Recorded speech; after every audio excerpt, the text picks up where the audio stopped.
आज मी बनवणार आहे कुरकुरीत कारले फ्राय। आपल्याला सगळ्यालाच माहिती आहे की कारले जास्त कोणाला आवडत नाही, पण जर अशा प्रकारे जर बनवलं ना तर सगळेच आवडीने खातील। तर रेसिपी पूर्ण बघा। तर इथे मी 4 कारले घेतलेत। कारले तुम्ही कुठलेही घेऊ शकता, पांढरे कारले भेटतात तेही घेऊ शकता किंवा असे घेऊ शकता किंवा छोटे छोटे भेटतात ना तेही घेऊ शकता।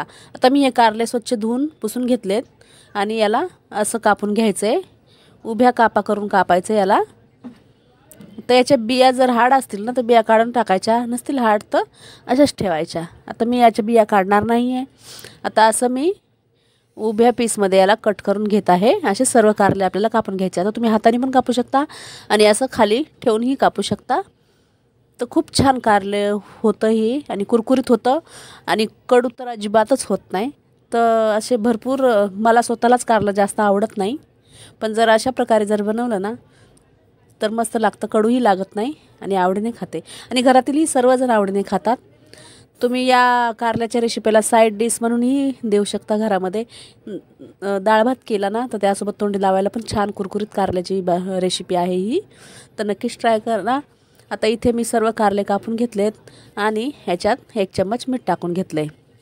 आता याच्यात थोडीशी हळद टाकायची आहे आणि पाणी टाकायचं आहे। 2 ग्लास मी पाणी टाकून घेत आहे आणि याला 5 मिनटं असंच ठेवायचं झाकून पाणी टाकल्यानंतर।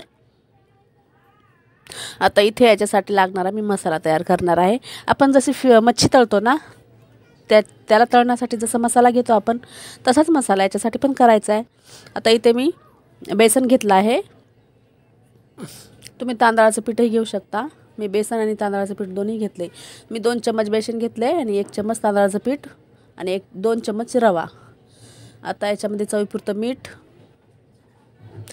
थोडीशी हळद, लाल तिखट मसाला, आपले घरचे बेसिक मसाले आपण टाकू शकता। तुम्हाला कितपत तिखट पाहिजे त्यानुसार तुम्ही मसाले तिखट टाकू शकता। आता इथे मी हे सर्व मिक्स करून घेत आहे आणि मीठ ना थोडं जपूनच टाकायचं आहे, म्हणजे पहिले पण आपण मीठ टाकलं होतं ना पाण्यामध्ये तर ते कारल्याला असणारच मीठ, म्हणून मीठ थोडं अंदाजा घेऊनच टाकायचं आहे। आता हे सर्व मी मिक्स केलं आहे। आता काय करायचं आपल्याला, हे कारले पाण्यात ठेवले होते ना हे काढून घ्यायचे आहेत आपल्याला, याच्यातलं पाणी निथळून काढून घ्यायचे आहेत। बघू शकता किती छान दिसत आहे। तर असं पाण्यात का टाकायचं आहे तर थोडे हे कारले नरम होण्यासाठी पाण्यात टाकायचं आहे, म्हणून याच्यात पाणी आणि मीठ टाकून थोडं नरम होऊ द्यायचं आहे। आता हे पाणी फेकून न देता तुम्ही झाडात टाकू शकता। आता काढून घेतलेत मी हे सर्व कारले। आता आपल्याला याला फ्राय करून घ्यायचं आहे।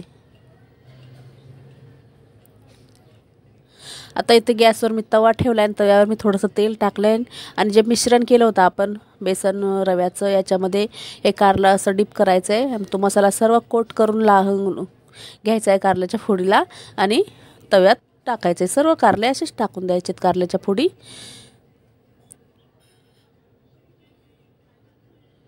अशा प्रकारे कारलं नक्कीच ट्राय करून बघा, खूप छान लागतं, कुरकुरीत क्रिस्पी, चवीलाही छान लागतं आणि कडू तर अजिबातच लागत नाही, खूप छान लागतं। तर नक्कीच करून बघा। आणि कारले खाण्याचे खूप फायदे आहे, पण आपल्या घरात ना कारले सहसा कोणी खायला मागत नाही, तर तुम्ही अशा वेगवेगळ्या प्रकारचे कारले जर बनवले ना तर नक्कीच खातील। तर अशा प्रकारे नक्कीच ट्राय करून बघा। आता याच्यात मी सर्व कारल्याच्या फोडी टाकून घेतल्या, त्याने एक साईड थोडी मी भाजू दिली आहे। आता मी अलटी-पलटी करून घेणार आहे। बघू शकता किती छान दिसत आहे आणि आपण याच्या पातळ कापा केल्यात ना तर लवकर या भाजून पण निघतात, जास्त टाईम नाही लागत याला। आता सर्व मी कारल्याच्या फोडी अशा पलटी करून घेत आहे।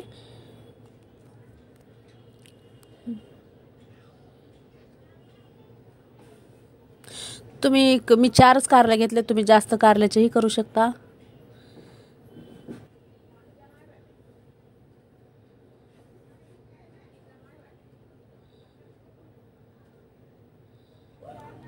जर तुम्ही असं कारल्याच्या फोडी तळून दिल्या खायला तर कन्फ्यूज होतील सगळे घरातले, त्यांना वाटेल काय समजणारच नाही की हे कारलं आहे म्हणून। आता मी सर्व अलटी-पलटी करून भाजून घेणार आहे। छान कुरकुरीत भाजायचे तर आपल्याला हे कारले। आता सर्व कारले भाजून झालेले आहेत. आता इथे मी गॅस बंद केला आणि गॅस बंद केला ना आपल्याला थोडा टाईम असंच तव्यात ठेवायचे ते कारले, मग अजून छान कुरकुरीत होतात. आता मी याला सर्व प्लेटमध्ये काढून घेणार आहे. आता तुम्ही याला ज्वारीच्या भाकरीसोबत, चपातीसोबत किंवा भातासोबत किंवा डाळ भात असतो साईड डिश म्हणून सुद्धा खाऊ शकता. खूप छान लागतं. आणि प्रवासासाठी जर जायचं असेल तरीसुद्धा करून नेऊ शकता. खूप छान लागतं.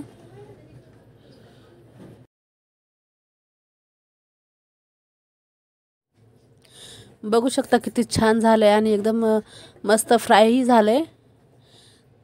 तर माझी ही रेसिपी बनून रेडी झालेली आहे. तुम्हाला ही रेसिपी आवडली असल्यास लाईक, शेअर, कमेंट जरूर करा आणि एक सबस्क्राईब नक्कीच करा. चला तर भेटूया परत एका नवीन व्हिडिओमध्ये नवीन रेसिपी घेऊन. बाय. जय महाराष्ट्र.